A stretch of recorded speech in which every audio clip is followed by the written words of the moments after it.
Olá, bem-vindos à nossa conversa de hoje. A gente vai mergulhar num momento chave da saúde mental. A primeira entrevista clínica em psiquiatria. Sabe, pode até parecer só uma conversa, né? Mas, na verdade, é um processo bem complexo.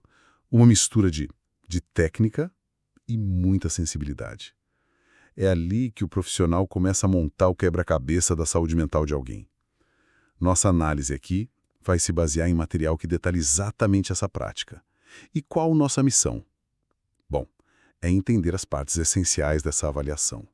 Desde como criar aquela conexão inicial, até como se chega a uma visão mais ampla do quadro todo. Ok, então, vamos começar a desmembrar isso. Oi. Olha, é um ponto de partida fundamental mesmo. E vale dizer, essa conversa inicial, ela vai muito além de só coletar dados, sabe? É ali que começa a relação terapêutica. O fascinante aqui é como a maneira de conduzir essa primeira interação já tem por si só um potencial terapêutico, o jeito que o profissional escuta, como ele valida o que a pessoa traz e como se conecta com ela, né? Isso tudo lança a base da confiança, essencial para qualquer tratamento que venha depois.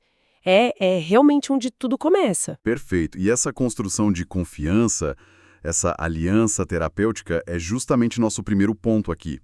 O material que a gente viu traz dicas bem práticas, sabe? Coisas que podem parecer básicas, mas que têm um impacto, assim, enorme. Por exemplo, o profissional se apresentar. Claramente, pode soar óbvio, né? Mas já estabelece um primeiro nível de respeito, de abertura. Outra coisa, criar um ambiente físico que seja realmente acolhedor, confortável.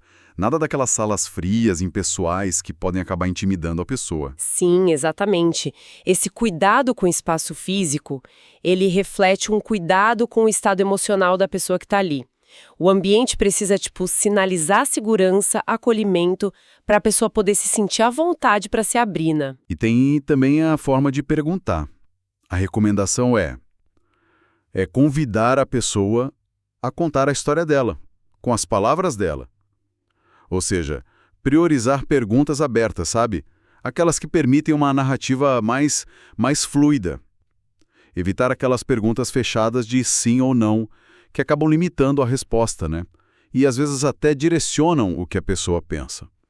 Isso exige uma postura de escuta ativa e, muito importante, sem julgamentos. Aqui fica bem interessante essa ideia de acompanhar o fluxo do paciente, mesmo que a conversa vá para um lado inesperado, pegue uma tangente. A orientação é seguir esse fio. Por que isso é tão importante na prática? O que você acha? Olha, essa flexibilidade é vital, por algumas razões, tá? Primeiro, demonstra um respeito imenso pela perspectiva da pessoa. Seguir o raciocínio dela, mesmo nos desvios, é como dizer, sua experiência importa. Tô aqui para entender o seu mundo. Isso é incrivelmente validador, sabe? Principalmente para alguém que talvez esteja se sentindo incompreendido, angustiado. Segundo, muitas vezes essas tangentes, elas carregam informações preciosas, pistas sobre o que realmente está incomodando a pessoa, mesmo que ela não consiga dizer isso de cara. Claro, o profissional precisa, em algum momento, guiar a conversa para cobrir os pontos necessários, né? Mas essa abertura inicial, ela é chave para construir o rapport, a conexão. E nesse mesmo espírito de respeito, é fundamental não forçar a barra em assuntos muito sensíveis logo de cara. Se a pessoa dá um sinal de desconforto, tem que saber recuar, respeitar esse limite. A confiança vai se construindo aos poucos. Entendi. É tipo uma lança delicada, né? Entre seguir o que a pessoa traz e guiar para os pontos importantes. E ainda sobre criar um espaço seguro. O material menciona um aspecto bem concreto, a segurança física mesmo, do ambiente. Pensar na disposição dos móveis, sabe? Garantir que as saídas estejam acessíveis, tanto para quem está sendo atendido quanto para a equipe. Isso não é paranoia, né?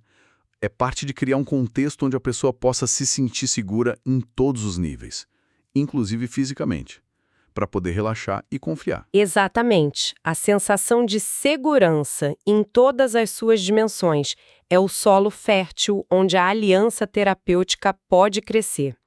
Uma vez que essa conexão inicial começa a se formar, aí o foco muda um pouco.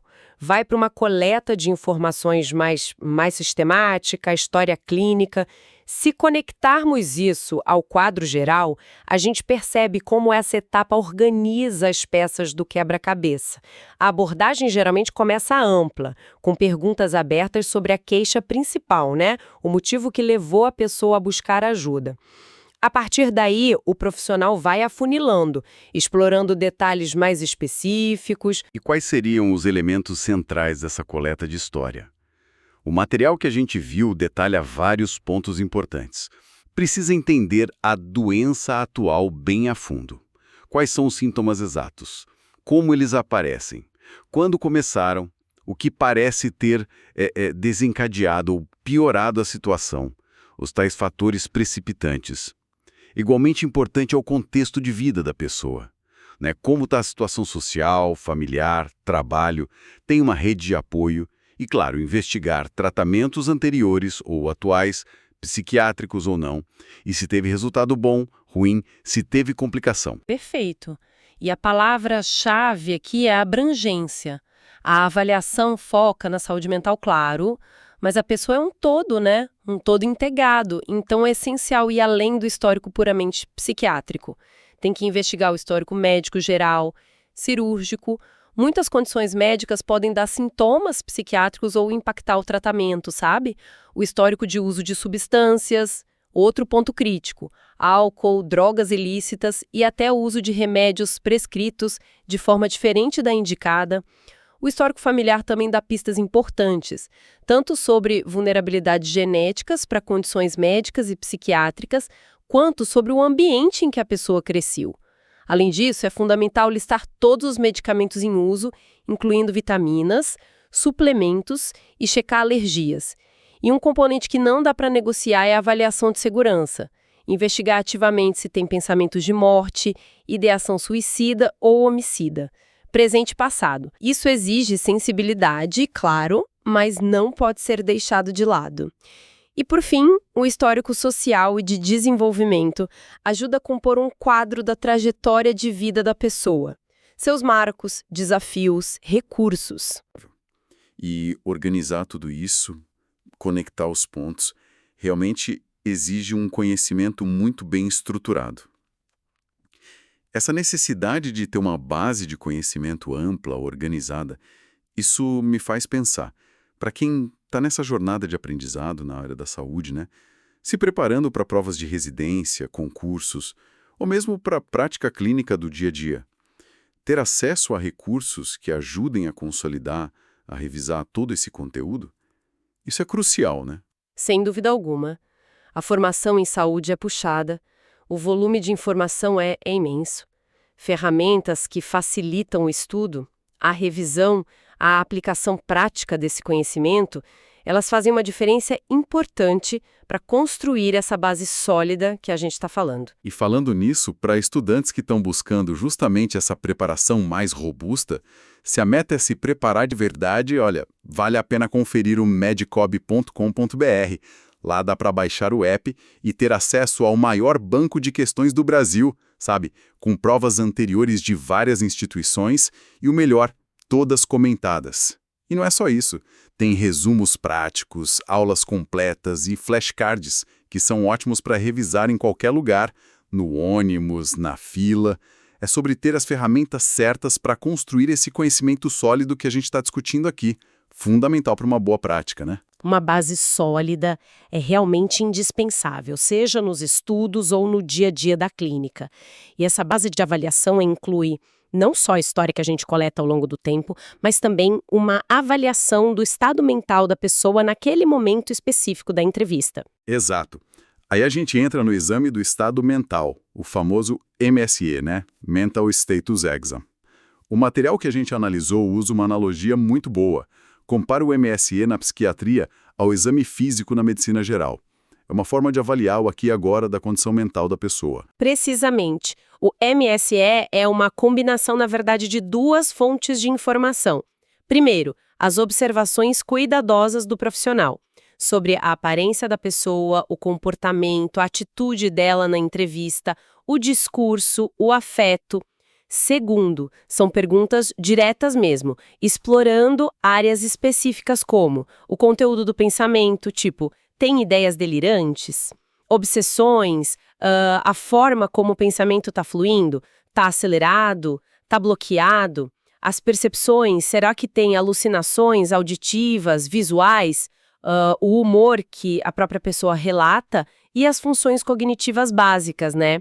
Orientação no tempo e espaço, memória, atenção, capacidade de julgamento e o insight sobre a própria condição.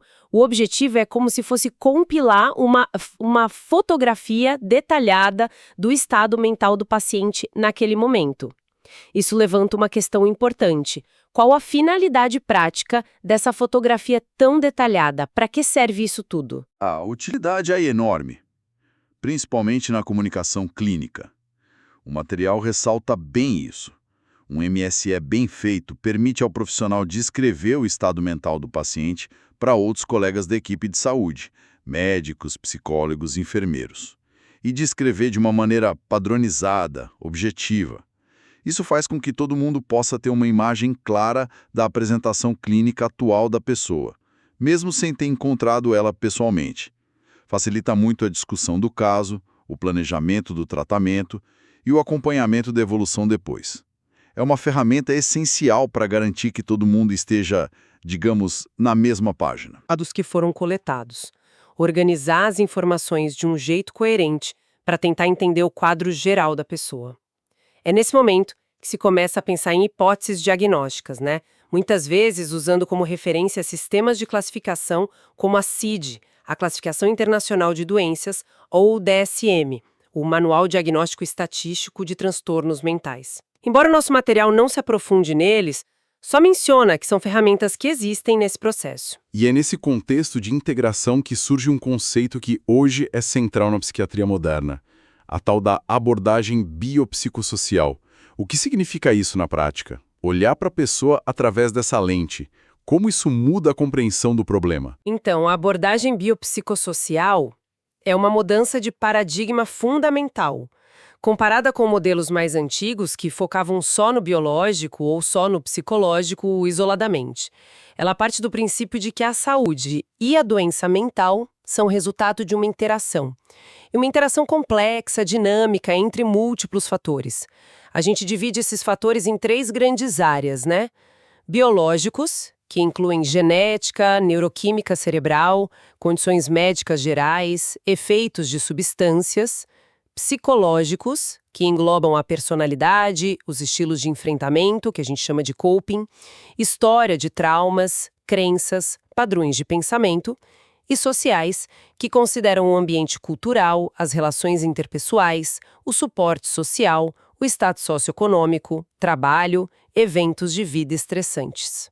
Para entender um caso específico, a gente analisa como fatores de cada uma dessas áreas podem estar contribuindo para a situação atual. E como funciona essa análise de fatores? Tem categorias específicas para organizar isso? Sim, classicamente, a gente pensa em 4 tipos de fatores dentro dessa abordagem integrada. Primeiro, os fatores predisponentes. São aqueles que aumentam a vulnerabilidade da pessoa para desenvolver um certo transtorno. Podem ser genéticos, de temperamento, experiências ruins na infância. Segundo, os fatores precipitantes. São os gatilhos, né? O que desencadeou o episódio atual ou o início do quadro. Podem ser eventos de vida estressantes, perdas, conflitos, início de uso de uma substância, uma doença física. Terceiro, os fatores perpetuadores. São aqueles que mantêm o problema ativo ou dificultam a recuperação. Podem incluir falta de suporte social, padrões de pensamento disfuncionais, estressores crônicos, dificuldade de acesso a tratamento ou até os próprios sintomas, limitando a funcionalidade da pessoa. E às vezes a gente também considera os fatores protetores. São os recursos, as forças da pessoa ou do ambiente que ajudam a lidar com o problema. Tipo, um bom suporte familiar, resiliência pessoal, acesso a cuidados. O fascinante aqui é como essa análise biopsicossocial integrada não serve só para refinar o diagnóstico, mas principalmente para guiar um plano de tratamento muito mais personalizado, mais abrangente. E também informa o prognóstico, ou seja, as expectativas em relação à evolução do quadro. É uma visão que realmente reconhece a complexidade humana, sabe? Fica muito claro que é um processo que exige profundidade e uma visão bem ampla mesmo. Então, o que tudo isso significa, no fim das contas? Significa que essa primeira avaliação em psiquiatria é muito mais do que só seguir um roteiro, né? É sobre tecer uma conexão humana genuína, a tal aliança terapêutica que a gente falou. É sobre investigar a história de vida de forma metódica, sim, mas com muita sensibilidade. É sobre observar e avaliar o estado presente com atenção aos detalhes, usando o exame do estado mental. E, finalmente, é sobre integrar todas essas informações numa compreensão que abrace a pessoa na totalidade dela, biológica, psicológica e social. Uma abordagem que precisa de estrutura, sem dúvida, mas que só funciona se for profundamente empática. Exatamente. E vale sempre lembrar que essa avaliação, ela não é um retrato estático, tirado em um único momento e pronto. É um processo contínuo, dinâmico. A compreensão sobre a pessoa e suas dificuldades vai se aprofundando conforme o tratamento avança, conforme a relação terapêutica se fortalece, novas informações vão surgindo, a perspectiva pode mudar. Por trás de toda a estrutura, de toda a técnica que a gente discutiu aqui, o que permanece central é o esforço constante para compreender a experiência única daquele indivíduo, em toda a sua complexidade e humanidade. Uma ótima colocação, perfeita para a gente concluir. E fica a reflexão para todos nós, né? Ao considerar essa complexidade toda que a abordagem biopsicossocial mostra, essa teia de fatores biológicos, psicológicos, sociais influenciando o bem-estar, como essa visão integrada pode transformar a maneira como a gente percebe a saúde mental, seja a nossa própria ou das pessoas ao nosso redor, mesmo fora de um ambiente clínico, talvez nos inspire a ter um olhar mais compassivo, mais curioso e menos reducionista diante dos desafios que todos nós enfrentamos. Uma ótima provocação para a gente levar conosco. E com essa reflexão, a gente encerra a nossa análise aprofundada de hoje. Esperamos que tenha sido esclarecedora e estimulante para pensar. Agradecemos imensamente a companhia e até a nossa próxima conversa. Até lá!